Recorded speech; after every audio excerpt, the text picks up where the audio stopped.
Hello, St. Lucers. It is great to be back with you. It is your four pastors, and we're going to be talking on this week after Easter about Eastertide and what it means to us. We hope you had an amazing Holy Week, a powerful Holy Week, and a beautiful Easter celebration. And we're going to be talking about what that means and how that should affect the next sermon series, but also the next days of your life.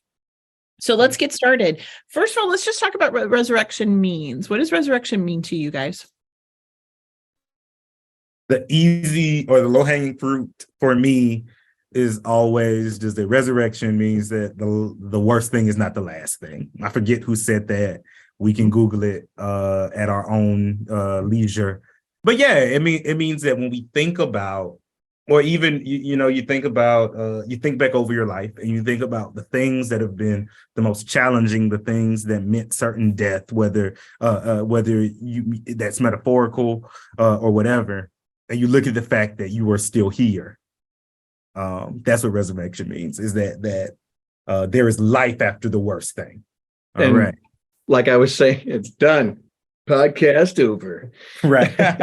Well, right. And like what I was saying last week, Leslie Weatherhead's the ultimate will of God is, like you just, ultimately love wins. Ultimately, death is right, like Jeremy said. So ultimately, God's will is life, is redemption, salvation, and resurrection is that. So my favorite meaning for resurrection for me, and it's the one that, as I have, yes, like Jen said, yes. And I think resurrection is the ultimate expression of grace for Jesus. Because I don't know about you, but if I was murdered by a bunch of people and got the opportunity to come back to life, I would not then go back to those people and commission them to go do ministry. And no doubt the disciples weren't necessarily the ones who put him physically on the cross, and all of, that wasn't necessarily the case. But the idea that if we think of it as humanity as killing Jesus, to come back and to offer, himself to humanity, I will be with you till the end of the age, continue to be present, continue to offer instruction to come back to life. That is a kind of grace that I don't know that I have the capacity for in my everyday life without a lot of God-given spirit. And so to me, the resurrection is an act of forgiveness, not for us, but to us. So that's the most powerful resurrection image for me.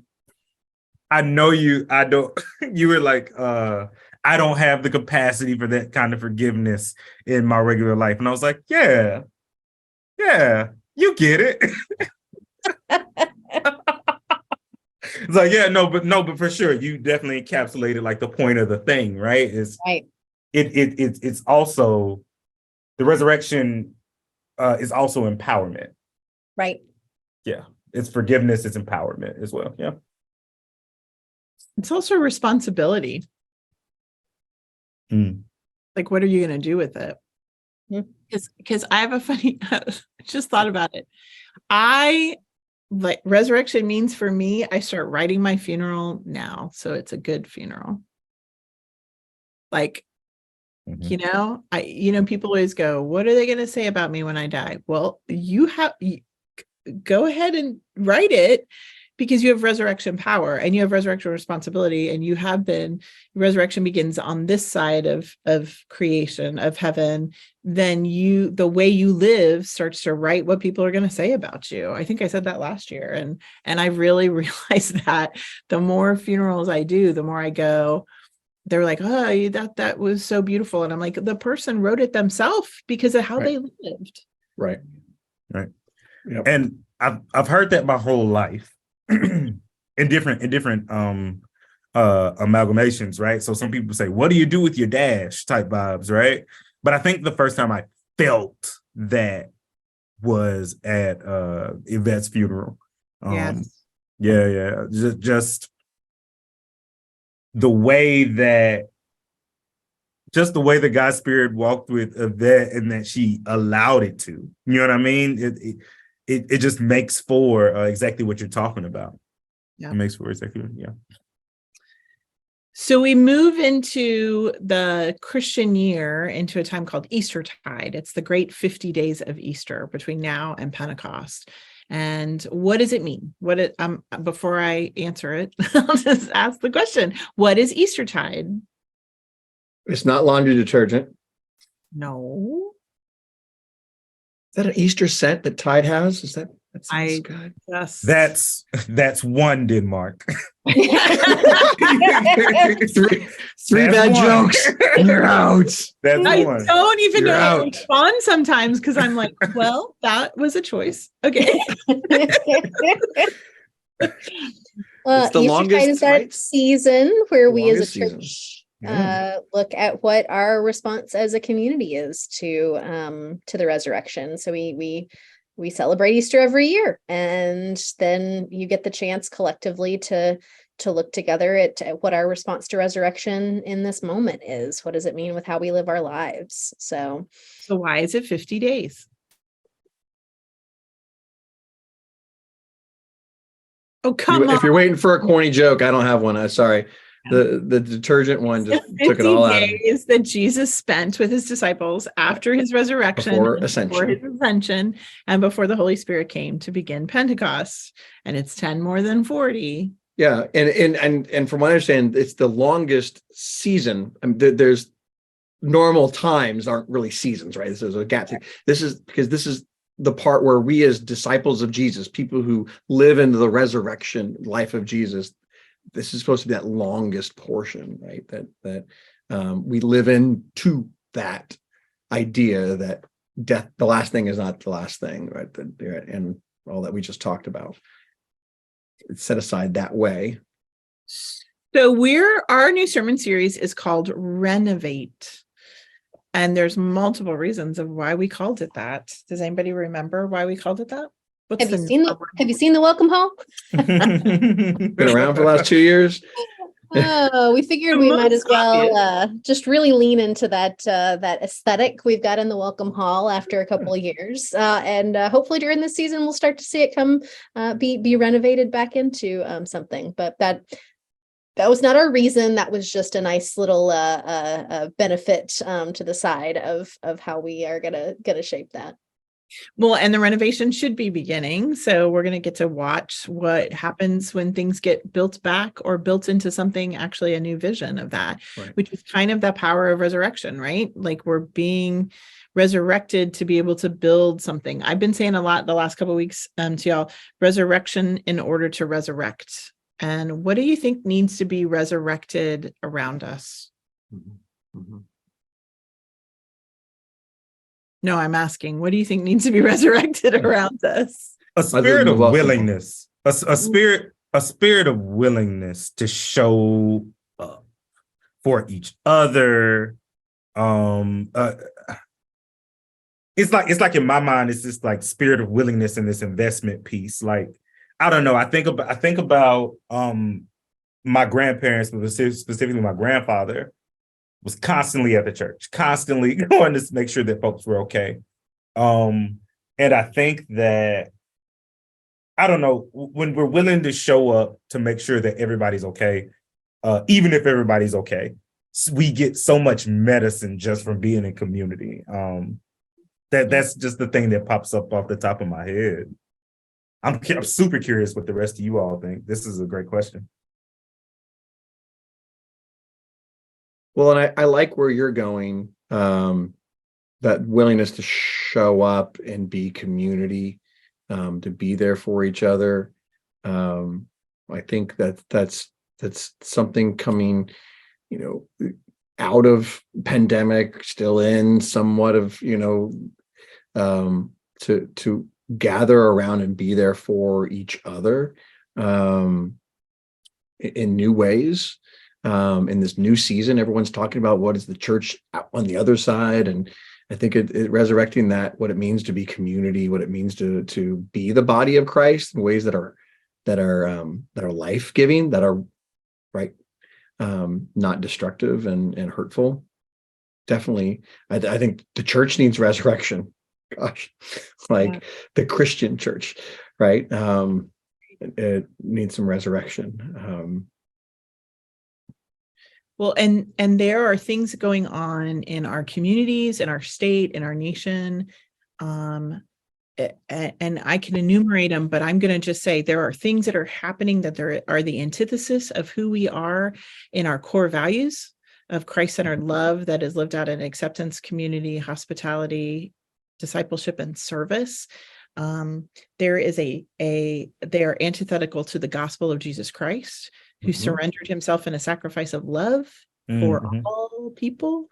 There are things that our people are going through that are risky, scary things, not only just as people, but just inflation and the raising rates, the raising of rent, and people are struggling. And so how we show up as the gospel, as resurrected people, is critically important to, and life-giving and affirming to our neighbors. Right. Forget about what's going on, like forget about political, no, just life-giving and affirming to our neighbors. Right. We live as resurrected people. Right. A new day. When we live that out, we resurrect people's souls and their belief in themselves that they're not alone. Right. We started Lent off with Isaiah 58, and we're going to be starting Eastertide off also with Isaiah 58. And I just want to read the last, the whole of the chapter is important, but the last few verses are the ones that kind of shaped why we're doing the series and calling it Renovate. Is it says, "Your ancient ruins shall be rebuilt." Sometimes I look around and feel like there's some ruins around us of things. And again, Welcome Hall really helps enumerate that for us.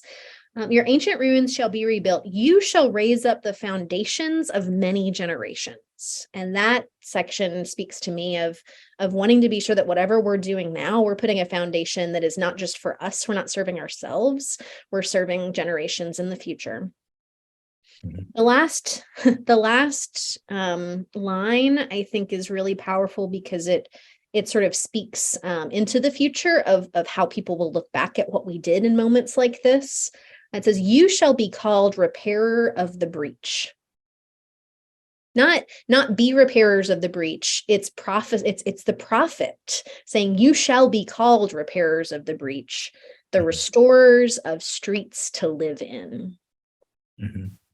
And I just take those words it gives me chills to go, I want to be called that. I want to be known as that. I want us to be known as that. And so what does that life look like? And I think it is that response to resurrection, being agents of resurrection in that way.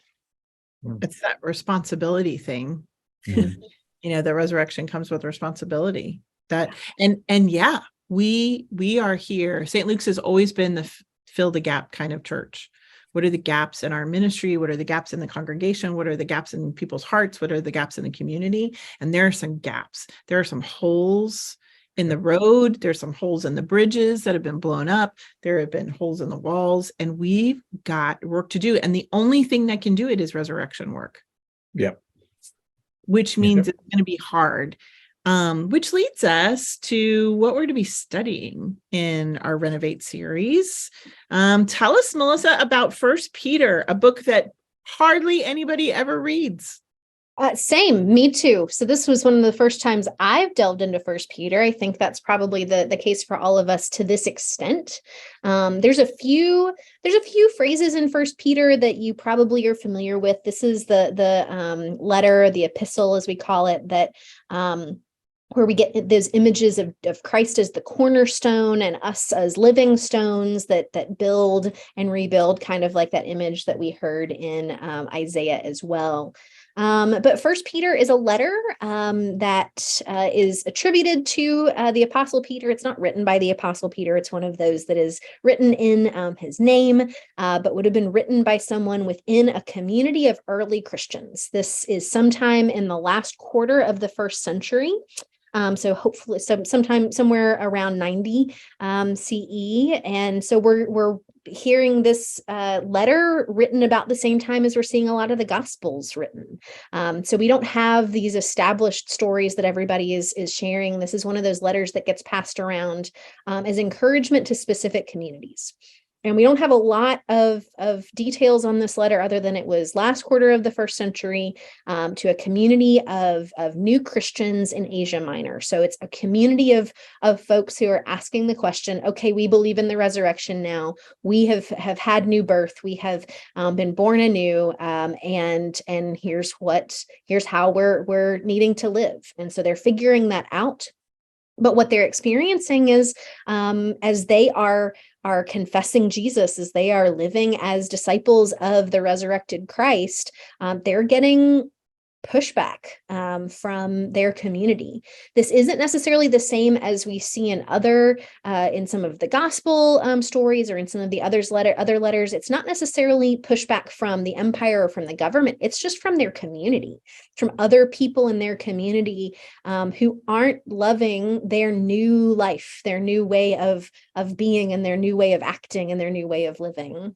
And so it's a letter of encouragement in the midst of what the writer of First Peter often refers to as suffering, and it's the suffering of pushback to living your faith out. It's not generic suffering. It's not life suffering. It is when you get that persecution and that response, the negative response based on living out your faith. And so that's what the writer kind of spells out as here's what we need to do. Here's what we need to remember. Here's where we need to have hope. Here's where we need to keep going. Here's encouragement in the midst of suffering. So we each week are going to take a different word, kind of like Advent, where this is what resurrection life looks like. It means that we live into hope, we live into our belief, we live into love, we live into perseverance, recognizing that when we do that, it builds the road and repairs the walls for other people. When you were talking, I it's living resurrection to resurrect the living among us. And we're going to do something different. So we have a lecturer that's coming, and he'll be doing the podcast from here on out for the next 5 weeks. He's an expert in First Peter, which is really exciting. He's a pastor at First Pres in Atlanta.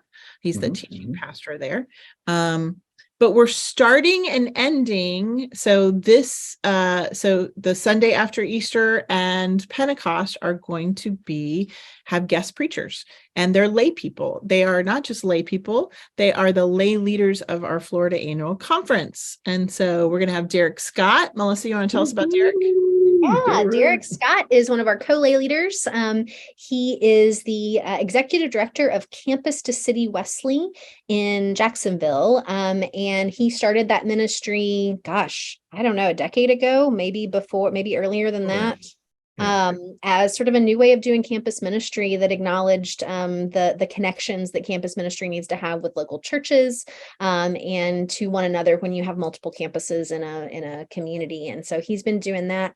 He does a lot of work around the country with speaking and working in the world of the Methodist Church and trying to help the Methodist Church move forward into what we are being called to be. And so he's one of those people that I just appreciate because he's staying in conversations that are very exhausting to stay in and continuing to do the work and continuing to try to help us move forward as an institution.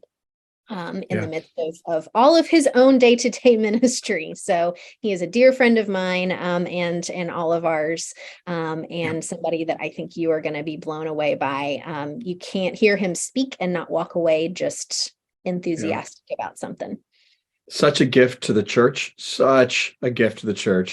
and speaks to the power of laity and the place of laity in the church. And just even hearing his name brings a smile to my face, a smile out of like the joy of experiences and the joy of the ministry he's doing, and a smile out of the mischievousness and the trouble that laity can get the church into, the good trouble, I'm excited about him being here in our ministry context and bringing a word. So it's gonna be great. So he's going to be here Sunday, and he's going to be preaching on Isaiah 58 and the very beginning of First Peter. And then on Pentecost, we're going to conclude the sermon series with our other lay leader for the annual conference, our own Alice Williams. Woo! Talk about Alice. Talk about Alice. She's been in the church. We only have so much time, Jen. Yeah. I know. She's been in this church 40 years. Yep. Help grow this church, lead this church, support this church, spur the church on. The St. Luke's, right? And now doing powerful work in the conference. You might see her waving a lighter in worship if the her keys, if the worship song is too good. Oh yeah. She's led us in our leadership retreat. She's retired from Disney HR, but also she went to general conference, right? And then was asked to be on the Commission on the Way Forward, and did that work denominationally with 30 other people for 2 years to try and move the denomination. And what's interesting is God gave her heart and soul. And, like you said about resurrection, there's grace that we cannot do sometimes. Alice is one of those people that has lived in spaces too, that, most of us would say, I'm walking away. And she has stayed, and she so believes in the Methodist Church. And gosh, we all want to be Alice when we grow up. Alice and Debbie. Yeah. So, and she'd be so upset for us saying all this. Like, you guys, stop it. No, Alice, we love you. And we're so excited to have you preach. What a gift. So what's cool is we're using laity to kind of bookend the sermon series, because it gets back to the idea that the real work of resurrection happens in you all, who are the laity of this church, who are St. Luke's, and the laity in the world leading your lives as public theologians in your everyday life, not just here on campus, but mainly, primarily, predominantly in your everyday life. You are resurrecting the living when you live resurrection.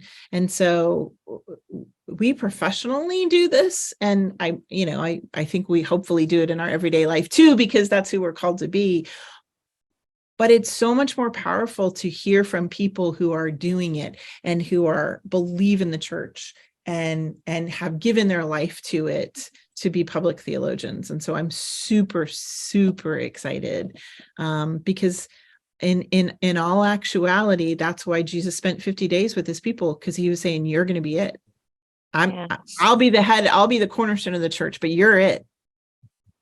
And when you live it, you're going to come against stuff, but you're going to be the ones that persevere through the power of the Holy Spirit. All right. Any other words that you all want to add before we close up today? Yes, Jeremy. Another thing that I think needs to be resurrected in our world and in our community is theological imagination, or just imagination.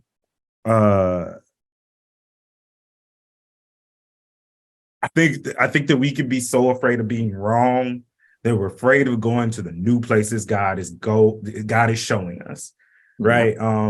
So if we can show up for each other and support each other, you know what I mean, as we imagine who we can be and who God can be in us, I don't know, we might be in good shape. Yeah. So before we leave, we have Wednesday classes that are going to be starting. So make sure that you attend. I know who else is leading a class here. Jad and Jeremy and I are leading class. Jad, what are you teaching? I'm going to be teaching Christian theology, kind of a basics of Christian theology. Some of the spaces that Melissa's Lenten class didn't hit, so filling in those kind of gaps, and thinking through those things more fully. And really what that is what does it mean to live out resurrection life as a disciple of Jesus, right? So yeah, it's called Our Faith. Jeremy, what are you teaching? I am teaching creative writing as a spiritual practice. You'll get the opportunity to writers of all skill levels, even if you've never really picked up a pen in your life, to explore different forms of writing and how we can use them to deepen our relationship with Christ and with our community. But it'll be a lot of fun. And but all of these classes will start April 12th. And then And Jen, I'm what do going you- to be working with, I'm going to be working with Miriam and Karen Royer, our head of our DEI. And I have the book.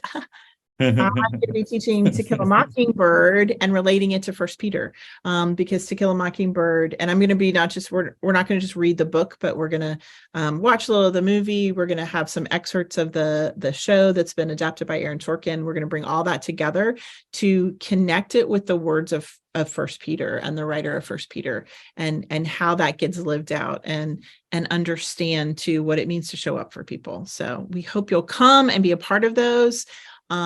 Again, make sure you listen to our podcast. We'll see you on Sunday morning, but also this is our last time to say goodbye to Melissa, because Melissa on Wednesday starts a renewal leave, and she's going to be on renewal leave from now till June. And so, Melissa, what are you going to do? Sleep. Not think What's about the- church for what is 5 this? minutes. Yeah, Will and I are gonna get a chance to travel some, and we're really excited about that, and just to take some time to see some parts of the country that we haven't seen before, do a road trip, and hopefully come back and be more revitalized and ready to hit the ground running with you all once you do all of this great Eastertide work and are ready to change the world. So there we go. Awesome. So have a wonderful trip. Thank Have you. a wonderful time off. We'll be praying for you, and we're going to leave you alone. And with that, blessings to you all. We hope you have a great week, and we'll see you Sunday.